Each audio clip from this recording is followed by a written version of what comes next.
Hello and welcome to another episode of Sports and Songs Podcast. We're on season 6, episode number 37. Tonight's the Songs edition, Andy. Yep, songs. So tonight's July 24th, 2025. We're going to do an album review here tonight. It's going to be Metallica. That's why I give one disclaimer here beforehand. We've done this before on the songs ones.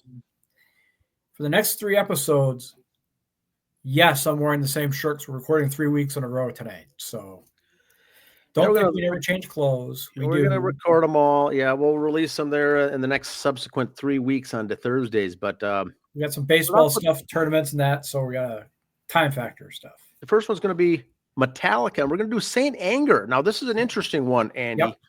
Yep. Very interesting. I'll bring it up here, the album cover. And so Saint Anger is the 8th studio album by American heavy metal band Metallica, released June of 2003. Now, it's the only Metallica's only album without an official bassist. Yes.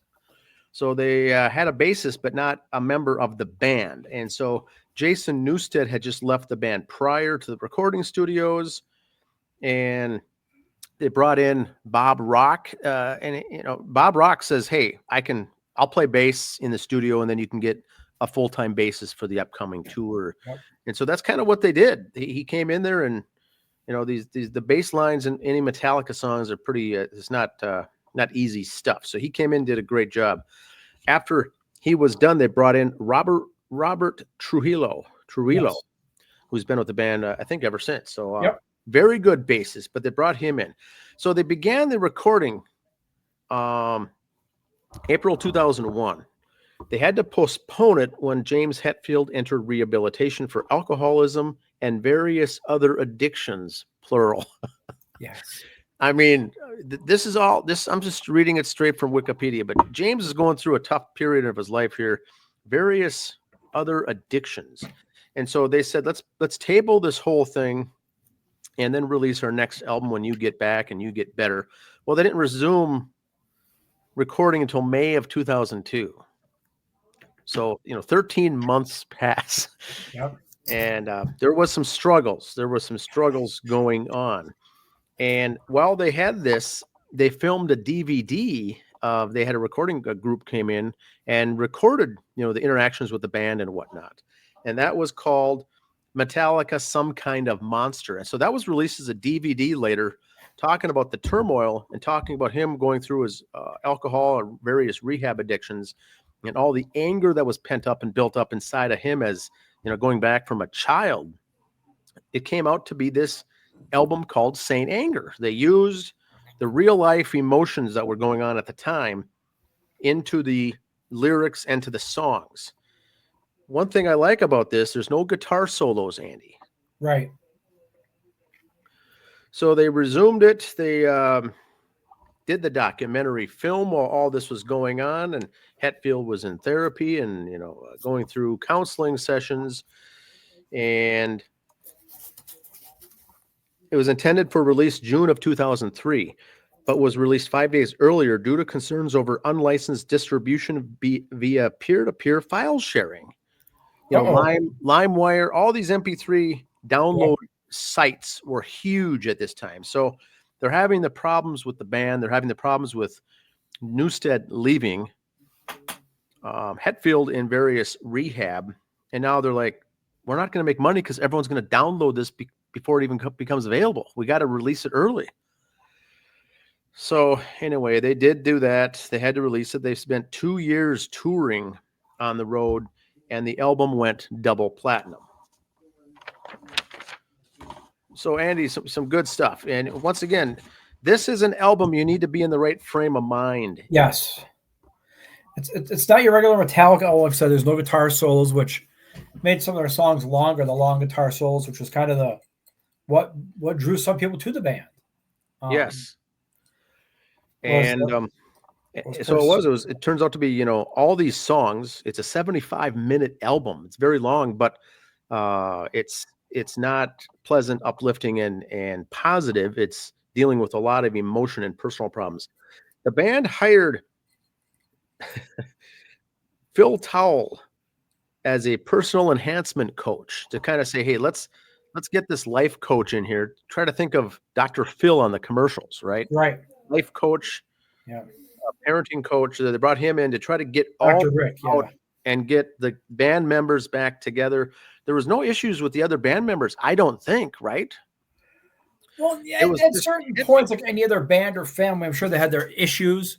I'm sure they called each other rotten names and wished them bad things, but when they saw that paycheck coming on the 1st and 15th, they got over it.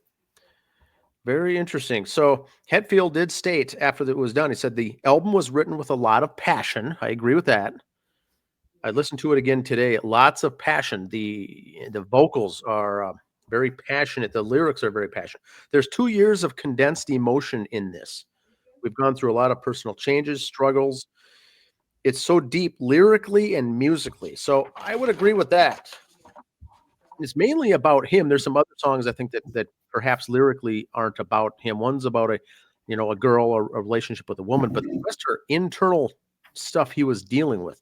Now Lars Ulrich decides to record his drums on this album with the wires turned off on the snare. He turned off the recordings on the snare and played those live, and it gave the drums a different tune to it, a different kind of a tinny sound. I like it. I think it kind of stands out, but I didn't know that was what the difference was. After the album came out, the people reviewing said, dude, what are you guys doing? What? And that's got to be hard to duplicate in concert because you're changing it for just those songs. Yes.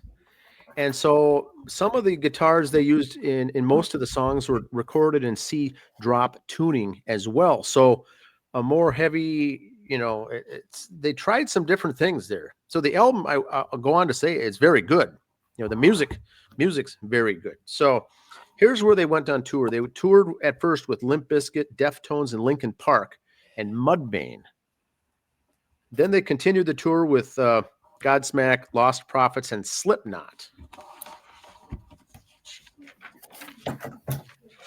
So, how many of these negative, pessimistic songs are going to do in concert? So they had to kind of wean themselves off the tracks from this album for the tour because people wanted to get the fun, the good stuff. So right. A lot of songs are really about the demons that was wrestling inside of Hetfield's brain that was going on, and they eliminated down to just one song, I think, on the tours. All they ended up playing from it. But here's the personnel: James Hetfield, vocals, guitar; Kirk Hammett, guitar.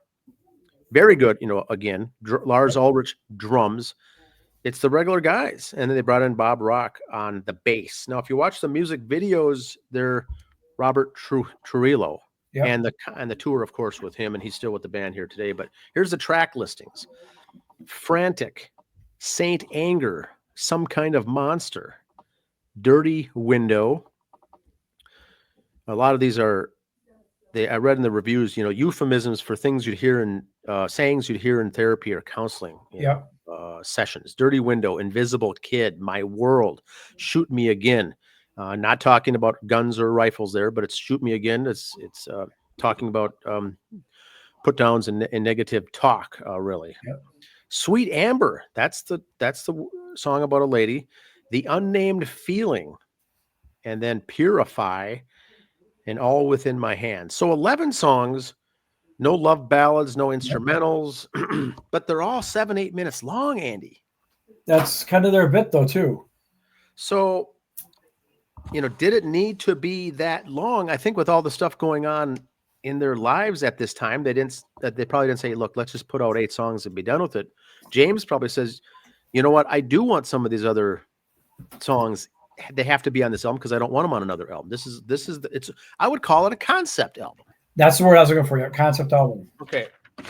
So I would agree with that. It's essentially, and it wasn't planned to do, hey, let's do a concept album on these topics, but let's get out of the counseling sessions and whatnot. Let's get out and finish all those things. And then let's get on a right track to get this thing recorded out and published. People bought it. It went double platinum. At one time during the recording sessions, James Hetfield was allowed to be in the studio from 12 in the afternoon to 4 p.m. and then he had to be gone. They didn't want him there nights. They didn't want him there overnights. They didn't want him there in the mornings. Zero temptation for anything. And boy, that documentary, I watched that. a couple of years ago, and it shows what they were all going through at this time. So I'll put a link to that documentary you can watch for free in the description section of this. And then you can go back and listen to the album. It's all going to start making sense of what he was going through. This guy was a messed up guy, and these guys were the most popular band in the world. Mm-hmm. At the time, yeah.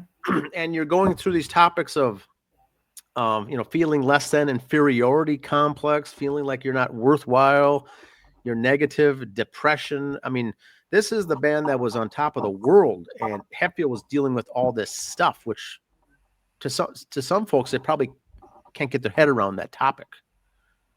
But they were very, very good. So the band is a concept album. I think this album is basically, if you're in the right frame of mind, you can listen to it front to back the whole way. Road trip album, I don't know, maybe. Yep. It's good enough on the way to Duluth or something like that, or Fargo. Maybe working out in the gym. I don't know. It's like some of those Godsmack albums where it is dealing with some tough stuff. So very good. I'm actually, it's almost impressive to see James Hetfield show all this, what I'll call vulnerability on one single album. I mean, you're almost entering into the Pacific Northwest with the grunge, with the emotions you're wearing on the sleeves, as grunge is what Metallica was doing here. Obviously, it wasn't planned, but they went with it and it did well. But it's not an album any Metallica fan will say it's on my top 5, right? Probably not. Not the hardcore long-term Metallica fans, not the ones from Ride the Lightning and Master Puppets days. If you fell in love with them around the Black Album, or they call it the Black Album. If you fell in love with them that or the MTV days, you might like it. But the hardcore fans who like them from Ride the Lightning and before in that era, not so much. I thought it was an okay album. I liked it. I liked the sound. I'm not a big Metallica guy to start with. Yeah. I'll listen to their stuff, but I don't get like, oh my God, Metallica's got okay, Metallica's on cool, So that's where I think I could be a pretty good judge. This is a decent album. Is it my top 5? No. As far as I'm concerned, all Metallica albums are tied at like 4th. I don't have a real favorite one. I don't have a least favorite one. They're just all, it's a Metallica album. I like them, but I don't get that worked up about them. Their previous album was Garage Inc. So that was a fun, easygoing, the guys are having fun partying and doing some fun stuff. And then they come out with this emotional stuff. Very tough, but the music, if you look, the music itself is good. I enjoyed it. I like the album. Good stuff. It's a good one. That's it. We'll see you next week, folks. Have a good one.